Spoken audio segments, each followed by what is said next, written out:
तो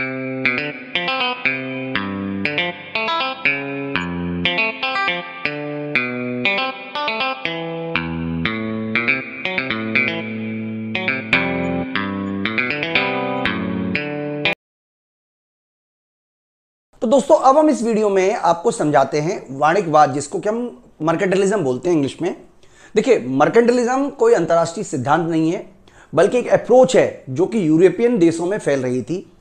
इसका जो टाइम पीरियड है वो है 16वीं शताब्दी से 18वीं शताब्दी के बीच, और इस पूरी की पूरी विचारधारा बहुत व्यापक स्तर पर यूरोपीय देशों में फैल रही थी। बेसिकली ये देश उस समय औद्योगिकरण को प्राप्त कर रहे थे और अपना सामान बेचने के लिए उनको ऐसे देशों की आवश्यकता थी जहां पर वो अपनी कॉलोनीज बना सकें। तो इस विचारधारा का मूल उद्देश्य था कि अपने व्यापार के माध्यम से ज्यादा दूसरे देशों पर कब्जा करना। लेकिन क्योंकि हम यहां पे इकोनॉमिक्स पढ़ रहे हैं, तो जो भी हम पढ़ रहे हैं वो इकोनॉमिकल व्यू के हिसाब से पढ़ने वाले हैं। तो यानी कि वाणिज्यवादी विचारधारा 16वीं से 18वीं शताब्दी के बीच यूरोपियन देशों में प्रचलित रही। इस विचारधारा को हम वाणिज्यवाद भी कहते हैं और व्यापारवाद भी कहते हैं। बेसिकली इसका बोल मोटो यह था कि जितना ज्यादा व्यापार हो, व्यापार में वृद्धि होनी चाहिए, और व्यापार में वृद्धि के माध्यम से हम अपना साम्राज्य को बढ़ाएंगे, साम्राज्य में वृद्धि करेंगे। तो बेसिकली वाणिज्यवादी विचारधारा जो है उसको हम वाणिज्यवाद या व्यापारवाद भी कहते हैं। इस प्रथा में इस सिस्टम का सबसे बड़ा मूल उद्देश्य था कि जहां तक हो सके अपने निर्यात को बढ़ाओ और आयात कम से कम करो। यानी कि निर्यात जितना ज्यादा होगा, आयात उतना कम होगा। एक देश के व्यापार संतुलन में उतना ही आधिक्य होगा, जिसको कि वो बाद में गोल्ड में या अलग जो कीमती धातु है उसमें कन्वर्ट कर सकता है। इस विचारधारा के अनुसार गोल्ड ही सब कुछ है, संपत्ति सब कुछ है, और एक देश के लिए सबसे बड़ा राष्ट्रभक्ति यही है, लोगों के लिए सबसे बड़ी राष्ट्रभक्ति यही है। ये उस विचारधारा के अनुसार की बात कर रहे हैं कि वो एक देश जितनी ज्यादा हो सके अपने यहां पे संपत्ति इकट्ठी करे, गोल्ड इकट्ठा करे और अलग अलग धातु इकट्ठी करे, ताकि वो अपनी सेना को बड़ी कर सके और अलग अलग देशों पे कब्जा कर सके। बेसिकली ये पूरी की पूरी विचारधारा इस बात पे आधारित थी कि जितनी ज्यादा संपत्ति होगी, जितनी ज्यादा सेट्स होगी, उतना ही ज्यादा हम कब्जा कर पाएंगे दूसरे देशों के ऊपर। यानी कि व्यापार संतुलन को अनुकूल बनाए रखना ही इस पूरी की पूरी विचारधारा का मूल उद्देश्य है। वे कच्चे माल का आयात करने के समर्थक थे, यानी कि कच्चे माल को आयात करो और उसी माल को तैयार करके दोबारा से बेच दो। कपास खरीदेंगे, भारत से नील खरीदेंगे और भारत में रेडीमेड कपड़े भेज देंगे।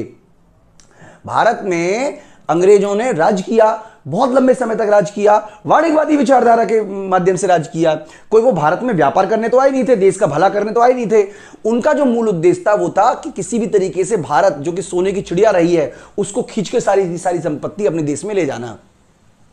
वे कच्चे माल को तो आयात करने को तैयार थे और तैयार माल को निर्यात करने के समर्थक थे, ताकि अच्छे से सोना चांदी में बदला जा सके। बेसिकली वो गोल्ड को और संपत्ति को ही सब कुछ मानते थे। तो यहां पे कुछ मान्यताएं, जिन मान्यताओं के आधार पर ये पूरी की पूरी थ्योरी चलती थी। उनका मानना था कि विश्व में संपत्ति की मात्रा निश्चित है। यानी कि उनका मानना था कि जितनी, जैसे मान लीजिए उनका ये मानना है कि 100 किलो गोल्ड है पूरे विश्व में, तो अगर आप गोल्ड ले लोगे तो उनके पास कम बचेगा। यानी कि ये पूरी की पूरी विचारधारा इस बात पे आधारित है कि संपत्ति की मात्रा निश्चित है और एक देश का परम दायित्व है, परम कर्तव्य यह बनता है कि वह ज्यादा से ज्यादा संपत्ति को इकट्ठा करे, कोशिश करे ग्रैब करने की, ताकि दूसरे देशों के पास कम संपत्ति पहुंचे। जिसको कि हम बोलते हैं, दूसरा एक देश दूसरे देश को नुकसान पहुंचाएगा तभी उसे लाभ प्राप्त होगा, जिसको हम बोलते हैं zero sum game. Zero sum game का मतलब है कि एक देश दूसरे देश को नुकसान पहुंचाएगा तभी फायदा होगा। मैं आपको जीरो सम गेम का मतलब बता देता हूं। देखो, शून्य लाभ गेम, जीरो सम गेम क्या होता है? जीरो योग खेल। मैं इसका मतलब आपको समझा देता हूं एक बार।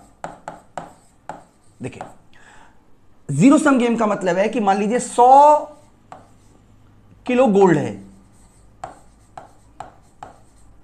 तो अगर मान लीजिए दो व्यक्ति हैं, ए व्यक्ति और बी देश, दो देश हैं।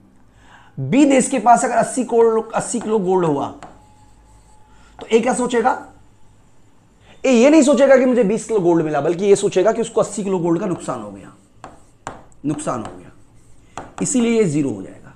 जीरो सम गेम का मतलब बेसिकली मतलब ये है कि अगर एक व्यक्ति, अगर ए बी देश को 50 लाख या 50 किलो गोल्ड मिला, तो ए देश ये सोचेगा कि मेरे को 100 किलो गोल्ड मिल सकता था, और बी ने क्योंकि 50 ले लिया है इसलिए अब मुझे 50 का नुकसान हो गया।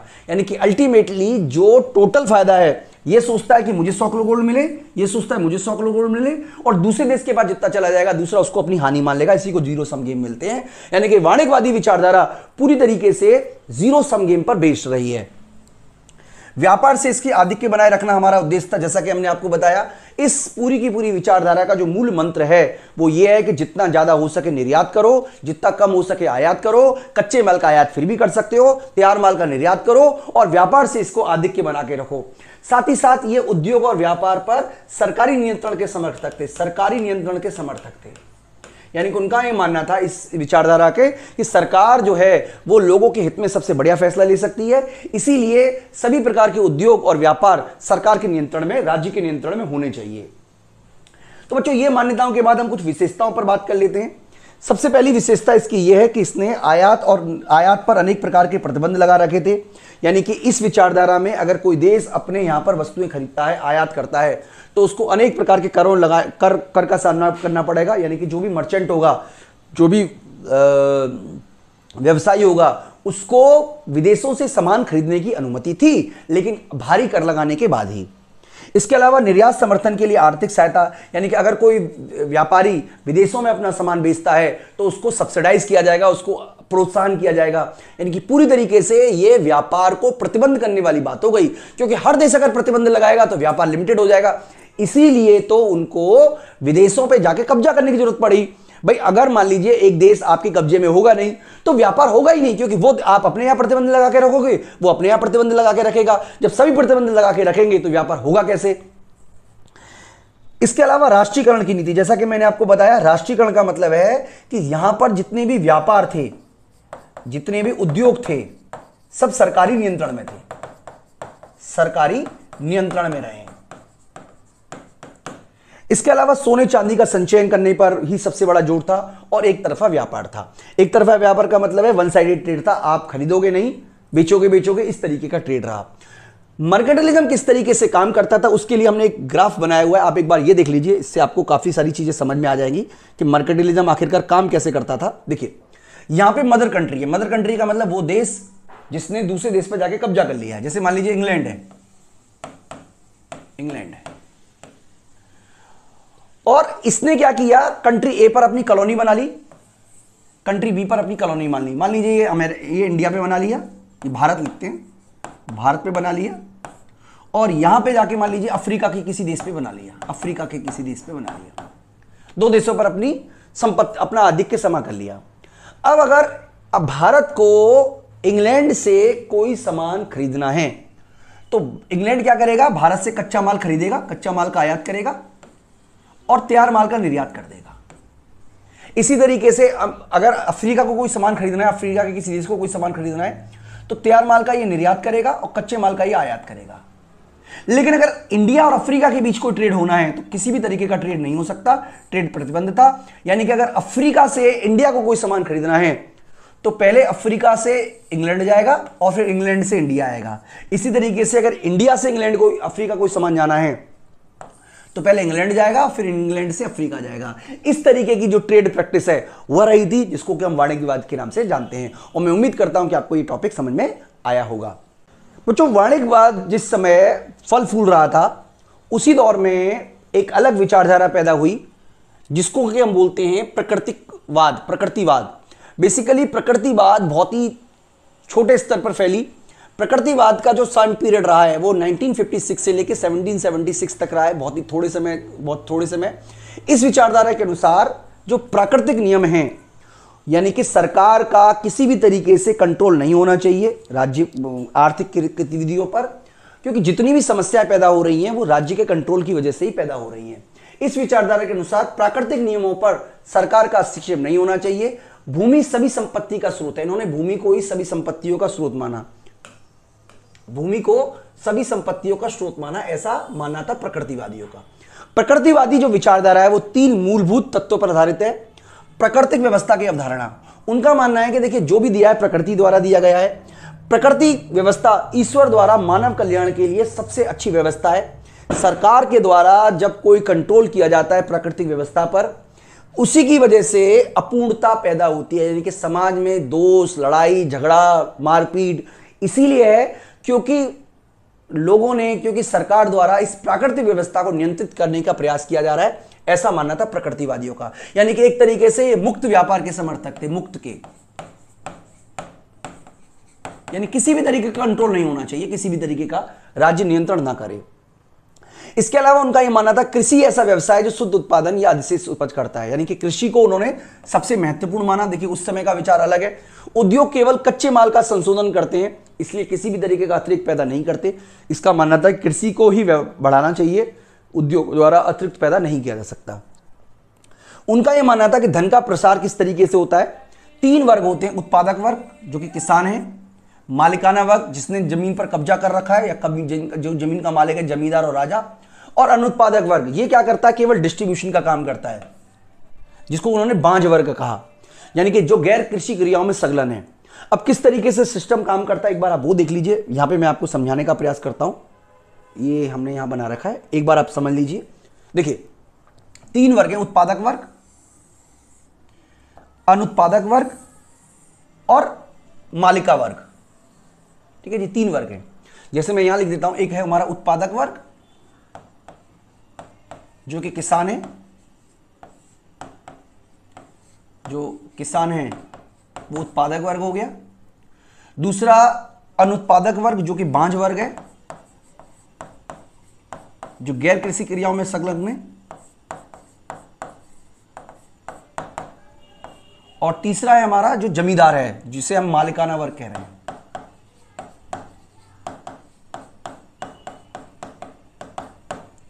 उत्पादन करने का काम केवल और केवल किसान करता है, उत्पादक वर्ग करता है।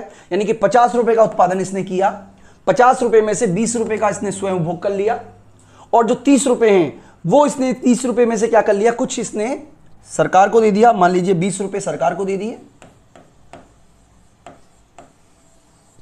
और 20 स्वयं उपभोग कर लिया, और 10 इसने इसको दे दिए ताकि ये उत्पादक वस्तुएं खरीद सके। अब जो 10 इसने दिए, अब क्या होगा बच्चों, जो मालिकाना वर्ग है, यानी कि जो मालिकाना वर्ग है, जो राज्य है, वो क्या करेगा, इससे 10 रुपए का इसको दे देगा वस्तु उपभोग करने के लिए, ये कर स्वरूप दिया गया है, और 10 रुपए इसको दे देगा खरीदने के लिए। ठीक है, यानी कि इसके 20 रुपए खर्च हो गए। अब इसके बाद जो 20 रुपए आ गए वो इसने इसको दे दिए कच्चे माल खरीदने के लिए। यानी कि केवल और केवल उत्पादक के पास ही पैसा बचेगा, सरप्लस बचेगा। इसीलिए उनका समर्थक था कि जो उत्पादक वर्ग है, जो किसान है, जो कृषि संबंधित क्रियाओं में लगा हुआ है, केवल उसी पर कर लगाना चाहिए, किसी और पर कर लगाना नहीं चाहिए। तो दोस्तों मैं उम्मीद करता हूं कि आपको समझ में आया होगा बेसिकली कि किस तरीके से जो प्रकृतिवादी विचारधारा है वो काम करती थी। यहां पे मैं आलोक के क्वेश्चन पेपर का सॉल्यूशन जरूर आपको करवा देते हैं। यहां पे सबसे पहला क्वेश्चन 2020 में पूछा गया जून में, अंतरराष्ट्रीय अर्थशास्त्र के अध्ययन में हम निम्नलिखित में से किसका उपयोग करते हैं। तो देखिए मैं आपको बता देता हूं कि जब आप अंतरराष्ट्रीय व्यापार पढ़ते हो तो आप माइक्रो मैक्रो इकोनॉमिक्स की जो टेक्निक है उनका यूज करते हो, हालांकि जरूरी एडजस्टमेंट आपको करने पड़ते हैं। तो इस हिसाब से देखेंगे तो इसका जो सबसे पहला आंसर है 1, केवल व्यष्टि मूलक, ये गलत है। दूसरा भी गलत है, तीसरा भी गलत है, और ये बिल्कुल सही है। व्यष्टि मूलक तथा समष्टि मूलक दोनों आर्थिक सिद्धांत का, परंतु हम उनका विस्तार, अनुकूलन और समलेखन भी करते हैं। तो इस हिसाब से देखा जाएगा तो ये आंसर बिल्कुल सही है।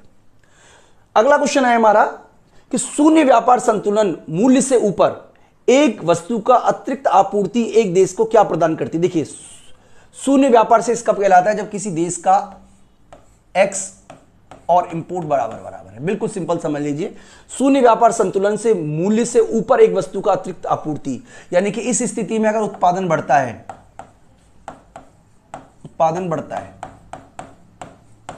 तो जो आयात है वो घटेगा और निर्यात जो है वो बढ़ेगा, जिसकी वजह से व्यापार से इसमें आधिक्य क्रिएट हो जाएगा। यानी कि इस स्थिति में देखा जाए तो वस्तु के निर्यात की तो क्या प्रदान करेगा, निर्यात आपूर्ति प्रदान करेगा। ठीक है, सिंपल सी बात है, यहां पे वस्तु का निर्यात और आयात मांग ये वाला सही है, निर्यात आपूर्ति बढ़ेगी। अगला है वाणिज्यवाद के अनुसार व्यापार है एक धनात्मक योग कीड़ा, अनंत योग कीड़ा, शून्य योग कीड़ा और ऋणात्मक योग कीड़ा। जैसा कि हम अपनी वीडियो में समझ चुके हैं, इसका सही आंसर शून्य योग कीड़ा होगा, क्योंकि वाणिज्यवादी ये विचारधारा ये मानती है कि अगर एक देश के जो संपत्ति है वो निश्चित मात्रा में मौजूद है, अगर किसी के पास संपत्ति ज्यादा पहुंचती है तो उतनी ही संपत्ति का एक देश को नुकसान हो जाएगा, जिसको कि हम शून्य जीरो सम गेम या शून्य योग कीड़ा के नाम से भी जानते हैं। फोर्थ क्वेश्चन है कि वाणिज्यवाद किस सिद्धांत पर आधारित है। वाणिज्यवाद जो है वो राष्ट्रीयकरण पर आधारित है, निजीकरण पर, क्षेत्रवाद पर। तो बच्चों मैं आपको बता दूं ये वैश्वीकरण पर तो आधारित नहीं है, ये केवल और केवल राष्ट्रवाद पर आधारित है। यानी कि इनका ये मानना था कि एक देश के लिए सबसे बड़ी राष्ट्रीयता यही है कि वो ज्यादा से ज्यादा गोल्ड इकट्ठा करे, ज्यादा से ज्यादा संपत्ति करे, तभी तो देश के लिए, सेना के लिए पैसा इकट्ठे लाएगा। तो इस हिसाब से देखा जाएगा तो इसका ये आंसर, फोर्थ नंबर आंसर बिल्कुल सही है। तो दोस्तों मैं उम्मीद करता हूं कि आपको अच्छी तरीके से सारी की सारी वीडियो, सारे का सारे कंसेप्ट समझ में आए होंगे। इस वीडियो में इतना ही। Thank you.